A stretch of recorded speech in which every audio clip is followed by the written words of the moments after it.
मत्तू beach पाहून ना मग आम्ही उडपीच्या दिशेने निघालो. तर उडपी हे श्रीकृष्ण मठ म्हणजेच भगवान कृष्ण मंदिरासाठी प्रसिद्ध आहे. 13व्या शतकात कृष्णमठ स्थापन करणारे वैष्णव श्री संत माधवाचार्य यांचे हे जन्मस्थान देखील आहे. आणि उडपी हे शहर ना दक्षिण भारतातील कर्नाटक राज्यातील अरबी समुद्रावरती हे वसलेलं आहे. तर श्रीकृष्ण मठामध्ये ना महिलांसाठी जो आहे पोशाख तो साडी किंवा ड्रेस म्हणजे फुल ड्रेस चालेल आणि पुरुषांसाठी ना वरचा शर्ट आणि बनियन काढावा लागतो दर्शनाच्या वेळेस.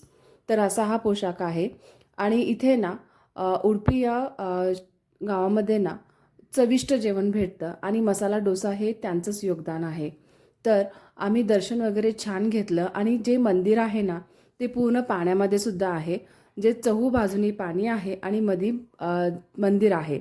आणि मंदिराचं दर्शन घेताना ना तुम्हाला खूपच कटाक्षाने बघावं लागेल, कारण दरवाजा खूप मोठा नाही आहे. खिडकीतून दर्शन घेतल्यासारखं आपल्याला वाटेल असं दर्शन घ्यावं लागतं, कारण कनकनदास संत कनकनदास यांना श्रीकृष्णाने खिडकीतून दर्शन दिले होते. त्यामुळेच ॲक्च्युली दर्शन घेताना आपल्याला असं वाटतं की आपण खिडकीतूनच दर्शन घेतलं, कारण खूप छोटासा दरवाजा आहे. आणि बाहेर आल्यानंतर मला ना या दोन मूर्ती खूपच छान वाटल्या राधाकृष्णाची, आणि आतमध्ये मूर्ती अशीही दिसते. सो खूप छान वाटलं. तुम्हीही नक्की विजिट करा. व्हिडिओ आवडला तर लाईक करा आणि सबस्क्राईब नक्की करा. पुन्हा भेटू. Bye bye.